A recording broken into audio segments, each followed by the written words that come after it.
people into webs, it's me, SG1, coming at you for another Starship, the official Starships collection review. This week we are doing oversized special number 11, the U.S.S. Enterprise NCC XCV-330. Yes, as seen in no film or TV show ever. So, as per the usual, you get the nice glossy magazine and the model itself, but more on that in a little while, because there's a lot to be said on this model. You stay there, don't you fucking move. Yeah, so, actually, you know what, we'll move that out of the way, because I've got a funny feeling, being my track record of fucking dropping shit at the moment. You stay there, let's move all this out of the way. There we go, stay there. Thank you. Right, so onto the magazine.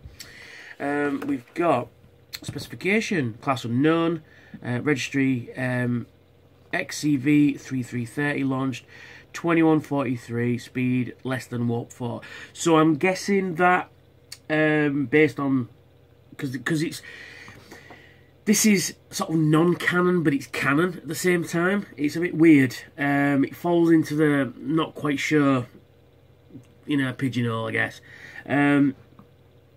Because I'm guessing that this is the ship before NX-01, and it was, you know, before Starfleet even. So yeah, we'll get onto that. So we've got a lovely CG render of the front of the ship there, different to the one on the front, but you know, there it is. Sometime in the 22nd century, Starfleet launched. It was Starfleet launched the first U.S.S. Enterprise. So if they launched this, why did they just call the NX-01 just simply Enterprise? But you know, there you go. Actually, there's not a lot of canon. I'll read what it says here. We know nothing about the first starship to bear the name U.S.S. Enterprise. We know it was launched before 2143, and that an unusual ring-shaped design. The registry XCV-330 became, because of the date, we must, hang on, at the registry number XCV-330, mine ain't got a full stop there for some reason, it's got a capital R. Because of the date, it must have been Earth. It must have been Earth rather than a Federation ship. Years later, it would be included on display showing the history of the ships that had the name Enterprise, but the rest is a mystery. And we've got history of the ring ship, the most obscure of the Enterprise, at its origins, 1964, as it had been sneaking onto the screen ever since. Yeah, it was basically a design of what might have been the original series. This might have been the ship. So, you know, there it is. Some nice designs there. I think Matt Jeffries designed this, I'm sure he did.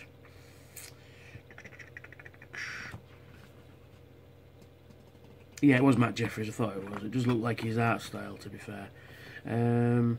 Now, it does kind of make a canon appearance in Star Trek The Motion Picture, in this scene, when the Ilea probe appears back on the Enterprise, when Decker is trying to teach her, you know, what is this entertainment thing. You can see all the ships bearing the name Enterprise. Of course, NX-01 isn't there because obviously it wasn't produced yet, but the ring ship is. So you see they've got the, what's that one there? And that's the Galleon, you've got the aircraft carrier, you've got the space shuttle, you've got this one, and then you've got the 1701, which I believe makes its only movie appearance. And then we've got other ships there that look kind of like the T'Pau we see in Next Generation, and we've got obviously a Vulcan ship, and then we've got something that Doug Drexler was messing around with, sort of like a hybrid between the TOS Enterprise and this one for Enterprise. It looks kind of cool, actually. And then we've got the John Eves designed wall of ships that you see in Archer's ready room. Now these are cool. I'd like frame pictures of these. These are cool, actually. I like this one. So yeah, and of course it's not in Archer's ready room. But then again, he didn't have a massive ready room, unlike Janeway, who seems to have the biggest. Well, Cisco technically has the largest, I would guess. But he's got an office rather than a ready room. And he's also got the smallest, being on the Defiant. So, you know. So I guess he hasn't got a lot of wall space, so he couldn't put that ship on there either, so, you know. And then we've got various images of it. So we've got that one, I think it's the Matt Jeffries one. Then we've got a CG render there. Does it say who's it by? Oh, Ships of the Line calendar, yeah, it does appear in there. And then you've got a model on the desk in Into Darkness there, which, you know...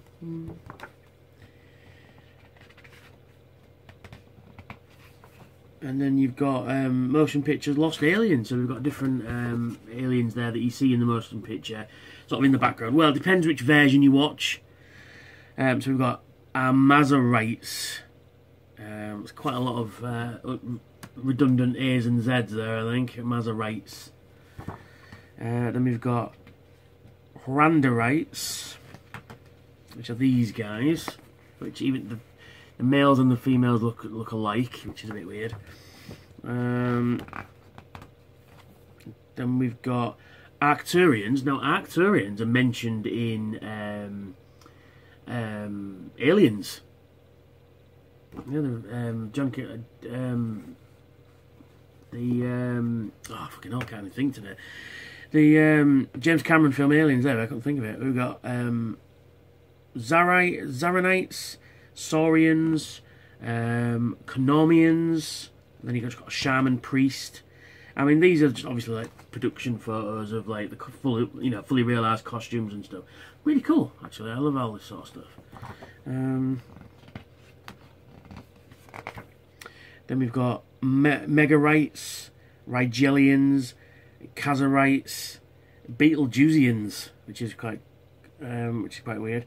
They're all rights though in this, you know. Then we've got Rigelians, which supposedly are not too dissimilar from Vulcans and Romulans, but there you go. And then you've got some more there. Then you've got Magarite there. Then you've got a Beetlejuicean, which sounds like a Doctor Who alien.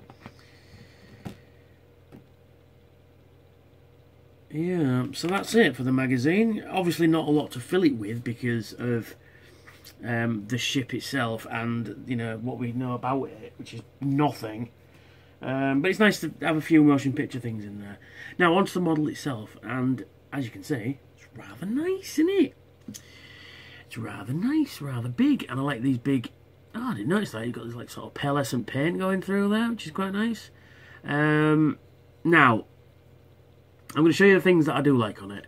You've got some really nice detail on there, and yes, the windows are misaligned, but painted white.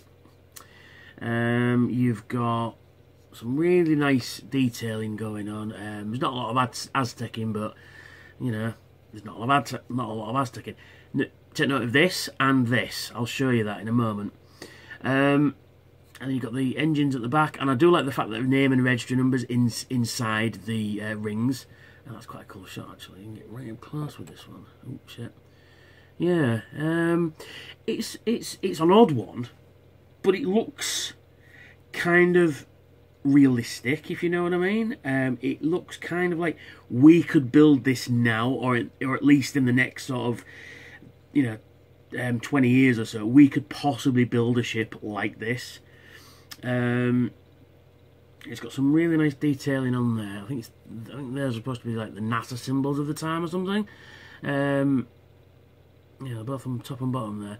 See, I'd have displayed them on the outside of here, but there you go, that's just me. Yeah, some nice detail. Now, I've got a horrendous join line here. Yeah, it looks like it's separating somewhat, which is not good. Yeah, you can see it just in here. Yeah, it's an odd one, I must admit. It is an odd one. Worthy of your collection, absolutely, because of the fact that it's kind of the lost enterprise. Yeah, I think you should have this in your collection because it's kind of weird. It's kind of fitting as well. And like I say, it's because it's the lost enterprise, you see. But it isn't without its problems. Now, I'm going to refer back to the magazine, and I don't really usually like doing this, but I think I've got to. The thing is with it, there's no definitive, you know, definitive plans for this ship. There's no, right, you know, like the Enterprise D or all the other ships, there's no definitive look or style to this, because a lot of it was just based on Matt Jeffrey's sort of pre-designs. One thing I will point out though, as you can see in this picture, we've got either the portal for the cockpit and the deflector dish. Now on the model, that is costing £30. Yes, £30 I pay for this fucker. Yeah, they're not painted. That is a, you know, Eagle Moss, right, I love you, but you keep doing this. You keep skipping on little things like this, and you're charging us premium prices for these things. And hero ships seem to be sort of just slopped together, whereas quite good alien ships, or like the Wolf 359 ships are a prime example, you've put a lot of love and care into those, but not the other ships, and it's telling. And then when you're charging us big money for these things, for the specials, and they're not coming out as well as they should, because there's people complaining, rightfully complaining, about the oversized Voyager of every single window has been misaligned painted. Now there are people out there correcting them, but we shouldn't have to correct them. They should be a premium thing that you're picking up and going, oh, an oversized Voyager, that's cool, I'm going to put it on my shelf, you know. But no. It's, I mean, we are over the mark now. We are beyond their original, by a lot actually, by their original, so we're doing, I think it was 94, I think they were doing at first. So we've already gone over that, and we're going to get another, you know, 50 more of these ships. So, but anyway, yeah, it's a nice thing. I do like it. It's nice and heavy. Now there are several problems to this. The Geekology boys, David and Sven even, David and Sven, Geekology boys, they pointed out the fact that the stand is inadequate. Now, I'm not the biggest fan of these stands in the first place, but the point is, all this section here, including this bit inside there, the connecting dorsal, it's all metal, but the rings are plastic. Now, there's a lot of weight there. Now, if you, because it says in the magazine to connect the ship thus, right? Now that is a lot of weight on there. That's going to warp these plastic parts, and I'm going to have to put this down because I'm very scared it might. Yeah, it does sit upright because I'll take it off. This is the way it's supposed to go, with this facing up like that. However, if you turn it round, the weight is more easily distributed. So it's still not perfect, but it sits better, if you know what I mean. Now, the thing with this is, as David pointed out, actually, the stand should hold it in here, right? You could have had a longer stand up here, so it would sit. I'll just move this out of the way.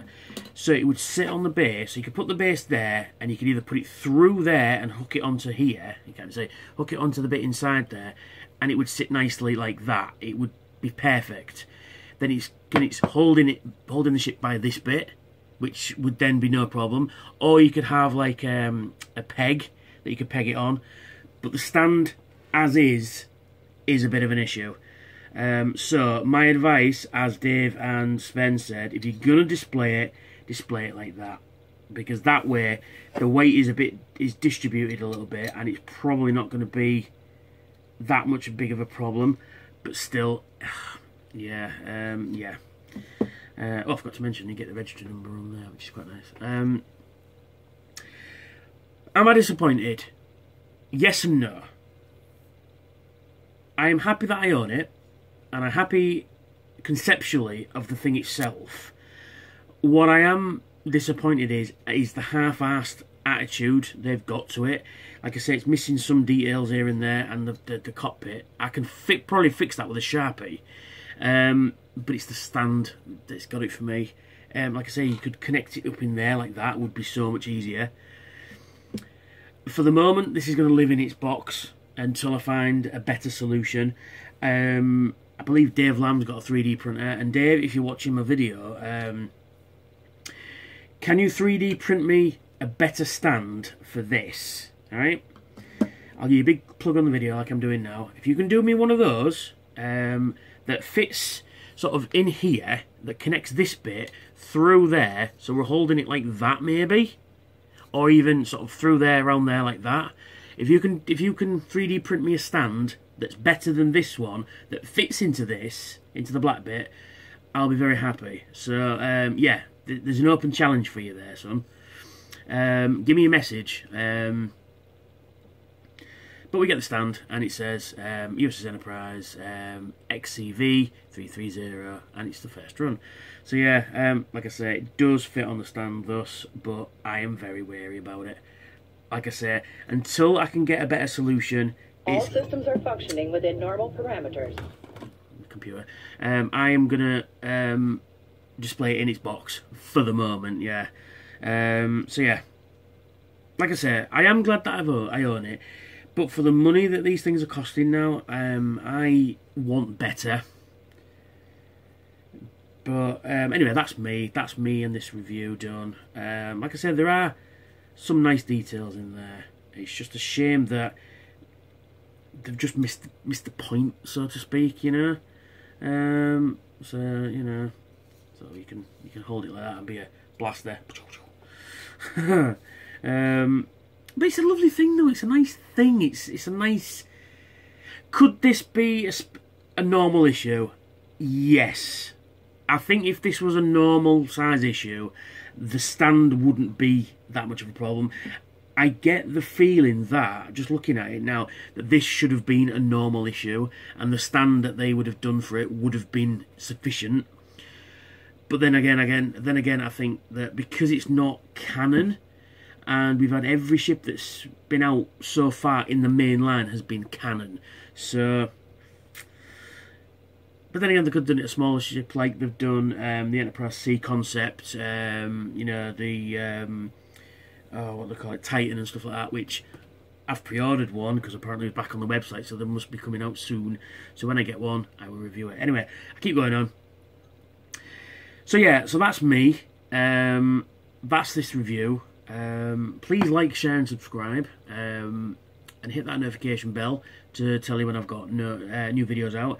And I've got 4 more days to get 1,000 subscribers. Like I say, when I get 1,000 subscribers, I've got a giveaway, I've got a competition. So please share me around, please subscribe, and I will catch you all later. Bye for now.